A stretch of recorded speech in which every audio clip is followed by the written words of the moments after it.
Assalamu Walaikum. In this video, how to change opacity of a rectangle in Photoshop. Let's get started.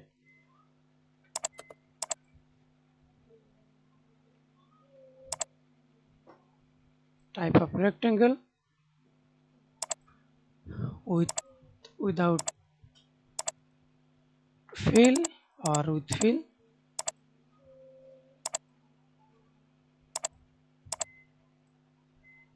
and change opacity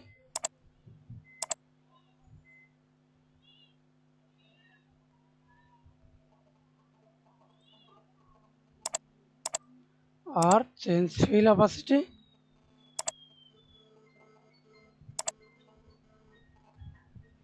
That's it.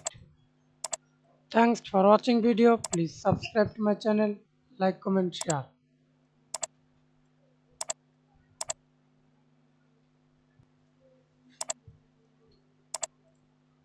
Again